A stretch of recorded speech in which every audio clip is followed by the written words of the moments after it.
अभी ये बता रहे हैं भाई साहब की जो है किसने लिया किसने नहीं लिया, कौन क्या कर रहा क्या नहीं कर रहा। अभी आप कांग्रेस को, बीजेपी को या किसी भी प्रदेशीय पार्टी को कैसे चोर कह सकते हैं? आप जज दुबई बैठे हैं करने के लिए, आपके सामने कागज पत्तर है, आप कैसे डिसाइड करो कौन चोर है? सुप्रीम 2-4 महीना सुप्रीम कोर्ट ने क्या कह दिया? आप शॉर्ट इंटरप्रिटेशन कर रहे हो, आप शॉर्ट इंटरप्रिटेशन कर रहे हो। पूरा रिजल्ट आ जाने दीजिए। राफेल में भी तो बहुत सी चीजें सुप्रीम कोर्ट ने की थी, क्या हो गया? उसका रिजल्ट क्या आ गया?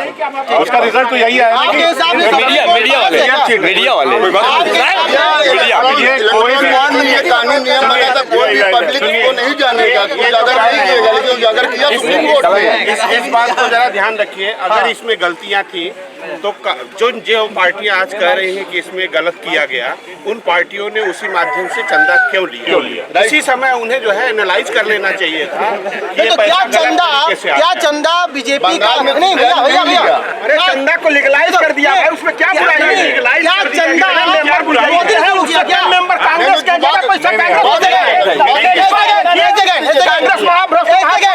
सुनिए तो, क्या चंदा क्या बात करते हैं? कांग्रेस को बेच दिया,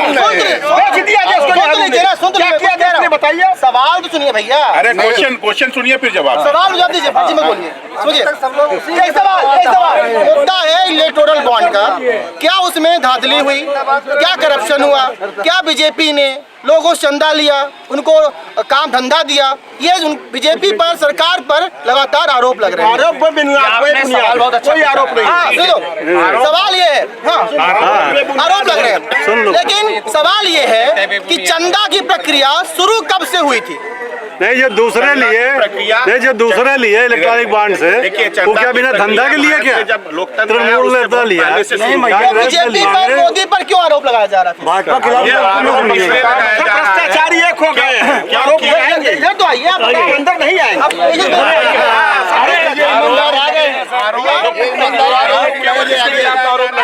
क्यों?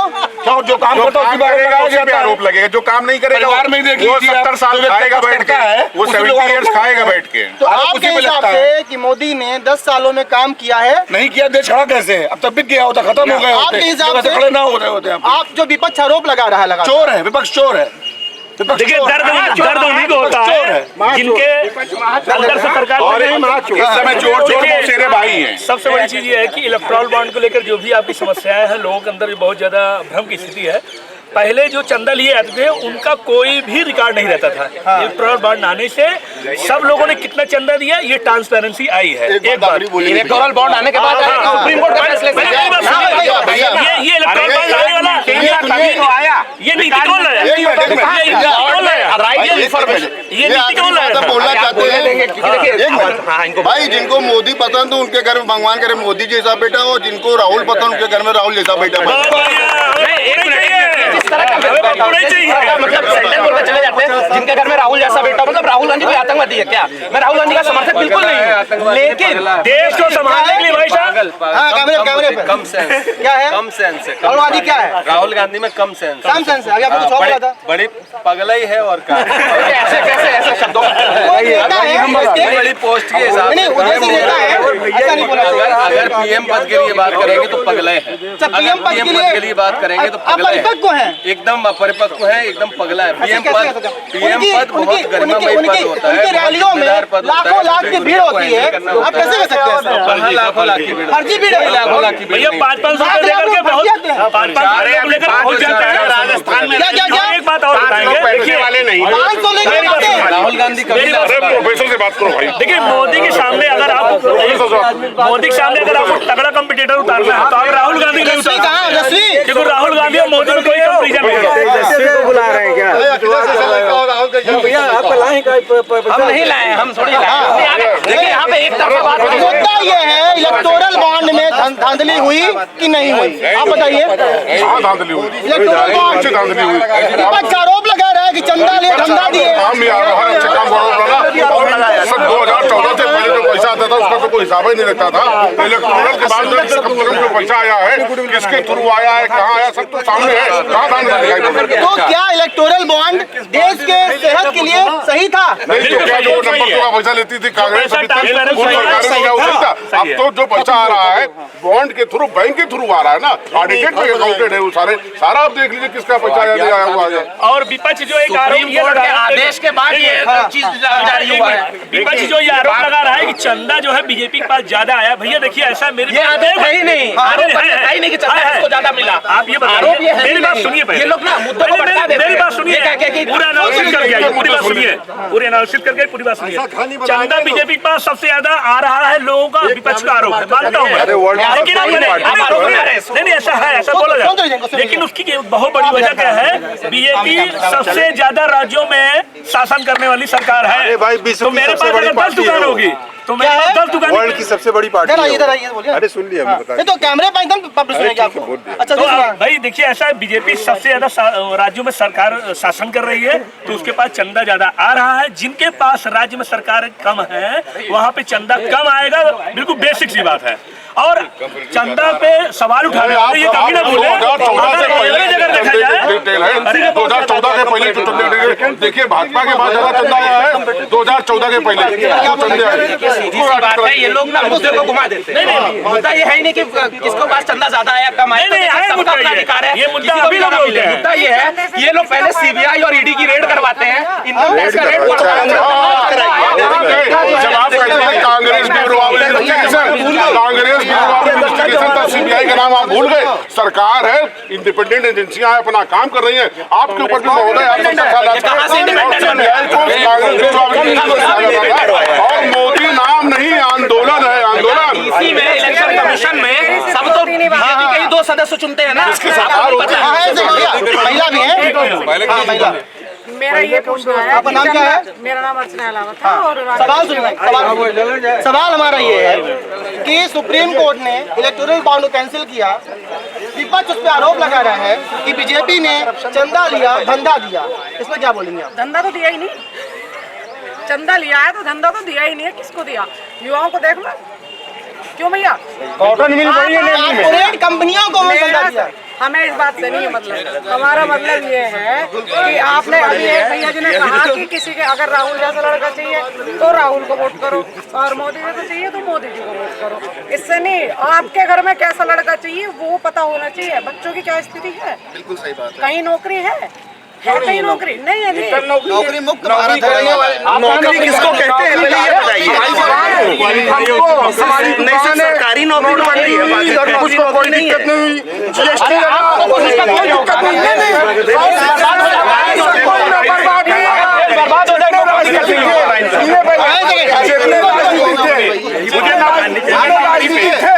जितने राजनीतिक थे इसके पहले सबने केवल लाशों पे चल के अपनी गद्दी बनाई है।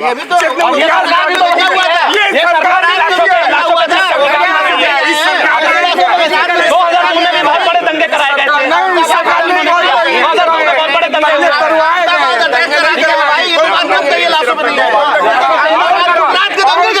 कांग्रेस की सरकार थी, बचपन से देखते चले आ रही। इलाहाबाद में कर्फ्यू लगता है, हजारों लोग, सैकड़ों लोग मर जाते थे केवल पानी के लिए। समाजवादी पार्टी मुलायम सिंह ने क्या किया? मुलायम सिंह ने क्या किया? उसके बाद हर जगह करे, जहाँ भी देखो लूट खसोट मर्डर केवल हो रहा है। केवल वसूली नहीं दोगे मार दिए जाओगे। सरकार ने धर्मेंद्र यादव यूनिवर्सिटी में आते थे केवल अराजकता फैलाने के लिए, हम महीने में 2 बार आते थे। धर्मेंद्र यादव देखिए बात बता रहे हैं, इसलिए यूनिवर्सिटी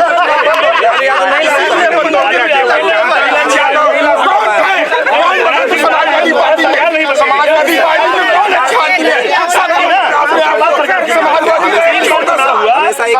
का एक छोटा सा नेता वो बनता था और 4 राइफल लेकर चल रहा है। कौन राइफल लेकर चल रहा है? हर बार हारे। कौन राइफल लेकर चल रहा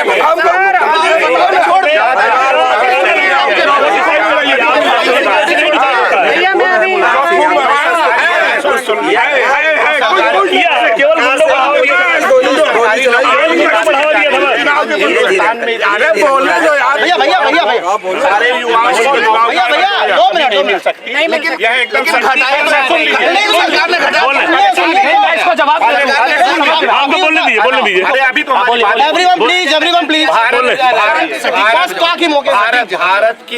भारत की जो जनसंख्या है, इसमें किसी भी समय में सभी युवाओं को सरकारी नौकरी नहीं दी जा सकती, और पूरी दुनिया में किसी भी देश में सबको सरकारी नौकरी दी गई, जरूरी है ना, ठीक है। लेकिन इसके साथ हमारे पास बहुत सारे उद्यम होते हैं, बहुत सारी प्राइवेट नौकरियां होती है, लोग प्राइवेट नौकरियों में भी बहुत अच्छा कर रहे हैं और करते रहेंगे। इससे पहले ऐसा नहीं है, मैं राजस्थान में रह के आया हूँ, इसी पिछली गवर्नमेंट में जब गहलोत जी की सरकार थी, ऐसा नहीं है कि हमारे बच्चे का दरवाजा खटखटा के उन्हें जो है सरकारी नौकरी ऑफर की गई है। कांग्रेस को याद से शासन नहीं कर रही थी, शासन बहुत दिनों से कर रही थी। आज जिन लोगों की उम्र 35 साल है, क्या वो सारे के सारे सरकारी नौकरी में है? यही पिछले 10 साल की आप बात कर रहे हैं, क्या इससे पहले सरकारी नौकरी की जरूरत नहीं है? इनको सरकारी नौकरी मिली हुई है। नहीं नौकरी नहीं है। हमारे बच्चे को तो पढ़ ले गए थे राजस्थान में, वहाँ नौकरी देने के लिए। मैं सरकारी नौकरी करता हूँ, मैं समीक्षा अधिकारी हूँ, मैं हाईकोर्ट में समीक्षा अधिकारी हूँ, और मैं Tata institute of social sciences Mumbai से जो है पढ़ा हूँ, MBA किया हूँ, बीटेक भी किया है मैंने ये देखा है कि बीजेपी ने इंफ्रास्ट्रक्चर पे अच्छा काम किया है। हम अपनी बातों को राजनीतिक न करके एक कॉमन पब्लिक भैया बेहतर रहेगा। जैसे अगर बीजेपी की केवल बुराई एक तरफा करेंगे तो भी अच्छा नहीं लगेगा कि कोई कांग्रेस वाला है या सपा वाला है। हम ये चाहते हैं कि एक बैलेंस डिबेट हो, उस बैलेंस डिबेट को हम ही शुरू करते हैं। वो ये है कि बीजेपी ने नो डाउट इंफ्रास्ट्रक्चर को बहुत अच्छे आयाम पे लेके हैं, और उसमें सबसे मेन योगदान है गडकरी जी का। पहले तारीफ से शुरू करते हैं, बुराई भी करेंगे। उन्होंने गडकरी जी ने इंफ्रास्ट्रक्चर को एक बहुत अच्छा आयाम दिया जो बाकी गवर्नमेंट अभी तक करने में असफल रही। उन्होंने नो डाउट बहुत बढ़िया, लेकिन मैं बेरोजगारी के फ्रंट पे कहूंगा ये सरकार कहीं ना कहीं कमजोर है। क्यों नहीं कमजोर है? क्योंकि जब मोदी जी के भाषण 2014 में, अगर आप लोगों की स्मृति अच्छी होगी तो आपको याद होगा कि उन्होंने मैन्युफैक्चरिंग की बात की थी। किस मैन्युफैक्चरिंग को वो बात की है? माइक्रोमैक्स बंद हो गई, लावा बंद हो गई। कौन सी ऐसी कंपनी जिसको बढ़ावा मिली? फोर्ड कंपनी आई थी, चली गई। हार्ले डेविडसन आई थी, चली गई। उनको रोकने के लिए क्या किया गया? हम ये कह रहे हैं कि हमारे देश में सर प्लीज इंटरप्ट मत करिए। मैंने आपको इंटरप्ट नहीं किया था, मैंने इंटरप्ट नहीं किया था आपको, आप हमें बोलने दीजिए। नहीं, आप भी बोल रहे थे, ऐसी बात नहीं है। बेरोजगारी के फ्रंट पे सरकार को एक आपने बोला था कि जो कैपिटलिस्ट है और जो राजनीतिक है उन दोनों में जो दोस्ती है, उसको एक इंग्लिश में वर्ड होता है क्रोनी। जय श्री राम। जय श्री राम भैया, जय राम भक्त, हम भी भक्त हैं भैया। जय भीम। मेरा ये कहना है कि अगर 10% आरक्षण गवर्नमेंट ने नहीं दिया होता तो इस तरीके का जो रुझान है गवर्नमेंट के, उसी संविधान में बोल रहे हैं आप, उसी संविधान में बोल रहे हैं, इसी सरकार में बोल रहे हैं, सरकार राज्य सरकार को उसमें बोल रहे हैं। जनरल लोगों को मिला नहीं, बोलिए, जलन नहीं होनी चाहिए। जय श्री राम को प्रत्युत्तर में ये बोलते हैं, आपके अंदर जलन है। ये जलन आप बोल रहे हैं, जय श्री राम बोले, आप बोल जातिवाद कौन फैलाता है? नहीं, जय श्री राम बोले, जय श्री राम बोले, इतना जहर आपको लग रहा है जय भीम बोल करके आप लोग के अंदर। जय श्री राम के साथ जय संविधान बोलिए, क्या जय श्री राम और जय श्री राम बोलिए, जय श्री राम और जय संविधान दोनों बोले, जब मैं बोले तो आप भी बोलिए, लेकिन जय श्री राम और प्रवक्तन जय श्री राम होता है। जातिवाद की वजह से ही तो समाज खराब जय श्री राम और प्रवक्तन जय श्री राम होता है। जातिवाद मुद्दा नहीं जलन है आप लोगों को, ये है इलेक्टोरल बॉन्ड हम लोग अंदर भरा है आप लोग अंदर, जैसे आप लोग भरे हैं वैसे हम लोग भर रहे हैं। मैन्युफैक्चरिंग एम्प्लॉयमेंट ब्रेन वॉश हो गया तुम लोग का, घबराओ नहीं। बात कर रहा हूँ तो ठीक है, मैंने ये भी बता दूंगा, महंगाई 10 गुना बढ़ी है, ये कोई बुराई नहीं है, लेकिन इनकम भी बढ़ी है, इनकम भी बढ़ी है। एक सेकंड, आप इंटरप्ट क्या कर रहे हैं? अरे इंटरप्ट इसलिए कर रहा हूं, आप बात बोलते जा रहे हैं। आप बात करिए।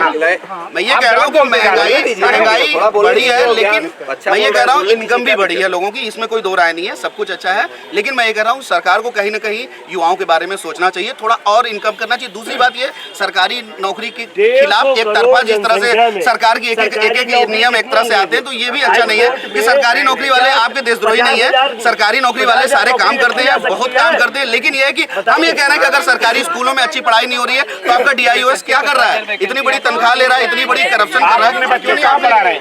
मैं बिल्कुल प्राइवेट में पढ़ा रहा हूँ, क्योंकि सरकारी में पढ़ाऊंगा। क्योंकि सुनिए, आप मेरी बात सुनिए, मैं एक बात कह रहा हूँ, मैं ये कह रहा हूँ, एक बात बताइए, सरकार जो उनके ऊपर सारी चीजें कसी हुई है नकेल, वो उनसे नहीं डीआईओ से काम ले पा रही है, पब्लिक करेगी, पब्लिक अपने बच्चों को पढ़ाने हाई कोर्ट में है। जी भैया, क्या आपने आप बोले कि आप हाई कोर्ट में समीक्षा अधिकारी है, आपने किसी से पूछा कि इतने मुकदमे लंबित क्यों है? आप इसको मैं लॉर्डशिप से पूछूंगा कि भैया आपने मुकदमे क्यों नहीं कर रहे हो? हर व्यक्ति की एक लिमिट होती है सर, हर व्यक्ति की एक लिमिट है। इसे कहते हैं व्हाट अबाउट, मैं ये कह रहा हूँ हर व्यक्ति की लिमिट है। आप ये सोचिए आप क्या करते हैं, हमें कैमरा ये माइक नहीं पकड़ना।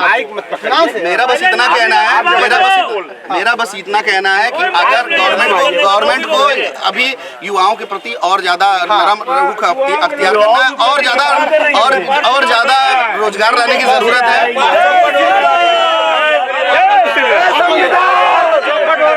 कोई सुनने वाला नहीं है, व्यापारी सब परेशान है, व्यापार में कोई ध्यान नहीं दिया जा रहा, युवाओं को रोजगार नहीं दिया जा रहा है, ध्यान दिया जाए, बाकी तो काम हो रहा सब ठीक है, ध्यान दिया जाए, व्यापार पर ध्यान दिया जाए, कोई सरकार ध्यान नहीं दे रही है। व्यापार तो ऑनलाइन ने सबको बर्बाद कर दिया, ऑनलाइन ने कोई भी मंत्री विधायक नहीं बोलने वाला है। देश के कितने मिनिस्टर हैं, राजनाथ को छोड़ दीजिए, पैसा कहाँ जा रहा है? सच्चाई दिखा रहे हैं, मीडिया लोग सच्चाई दिखा रहे हैं, सच्चाई मीडिया के लोग सच्चाई नहीं दिखा रहे हैं। 8th क्लास का 9th क्लास के बच्चों की फीस के बारे में पूछिए, कौन इस पर ध्यान दे रहा है? खाली देश के अंदर 5 किलो आटा बांट के देश बचा लेंगे, चला लेंगे। ये बच्चे का भविष्य क्या है?